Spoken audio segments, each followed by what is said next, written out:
I'm Shara McLaughlin, a marriage and family therapist, and today I'm going to talk about how to know if you need therapy. So, in actuality, there's actually only one reason why you would need therapy. But if I just start off with that, this will be a really short video, so I'm actually not going to tell you that just yet. I'll save that for a little bit later because obviously I want you to watch the video. So for starters, consider the differences between some mental health concerns versus some physical issues that we may have. Essentially, we tend to respond to physical care in a different way than we would mental health care. If we break our leg, for the most part, most people are going to go to a hospital. They're going to have someone look at their leg right away and they're going to get medical care. Now, essentially, if they have broken their leg, they're also going to make sure they're making the appropriate accommodations so that their leg can heal properly. So whether that's taking time off of work, refraining from doing certain activities, we're going to make that adjustment so that we can physically heal. Now, for mental health issues, that tends to be responded to in a much different way, right?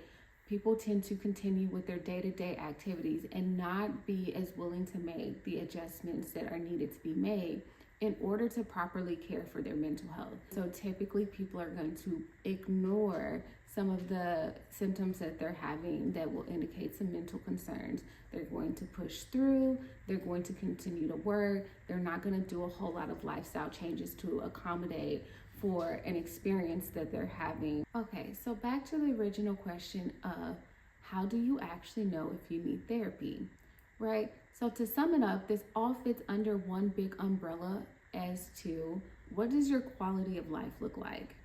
If your quality of life is impacted or is threatened, then it could be a good idea that it's time for you to see a therapist. How would you rate your quality of life? Is it something that is suffering, or do you feel like you're thriving right now?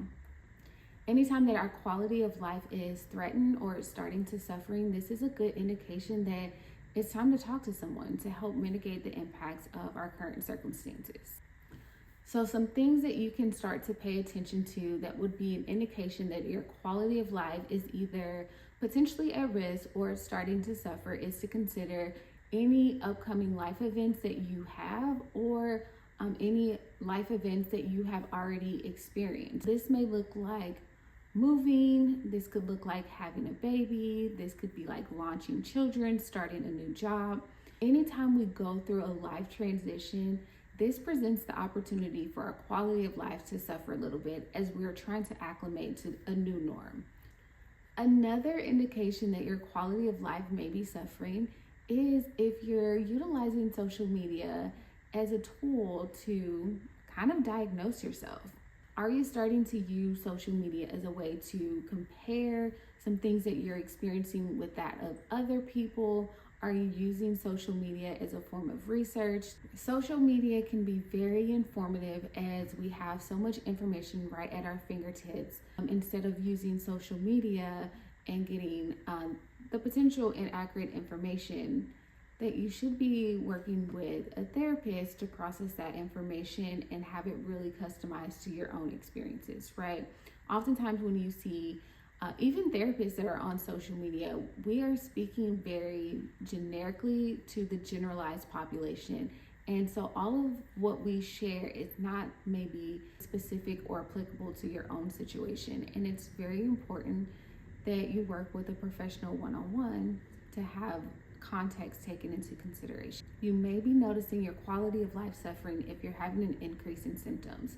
This could look like emotional reactions, increased sadness, raging, having outbursts, but this could also be other things like relationship suffering, lack of appetite, fatigue, things like that. As symptoms start to increase, it can be really hard to do day-to-day tasks such as go to work, right, socialize with family and friends, or take care of your day-to-day responsibilities. Your quality of life is suffering is if you find yourself engaging in activities to help reduce your symptoms, right?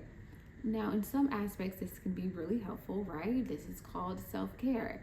In other ways, there can be some harmful impacts to the specific behaviors that we engage to reduce our symptoms if they are inappropriate. This could be increased drinking, overworking, excessive sleeping, or even overeating. One key thing that is often overlooked that drastically can impact our quality of life is behaviors that we can engage in that we're okay with, but drastically impacts our relationships. So this could be things like, I'm okay with the way that I express anger. However, every single relationship that I'm in, everyone is upset about the way I express anger. So there has to be an understanding that quality of life is much different than acceptance. Even if we do have acceptance for our behaviors, our circumstances, or even our thought processes, quality of life can still suffer if these are impacting the relationships we have. We think it's no big deal, it's still impacting our quality of life because of how other people are responding to our behavior. Still seek out therapy to be able to process how to navigate these spaces where we can maybe accept our behavior and yet it's not being accepted by other people. So again, all in all, you know you need therapy if you're recognizing that your quality of life is starting to suffer, or you can foresee yourself moving into a situation that can impact your quality of life.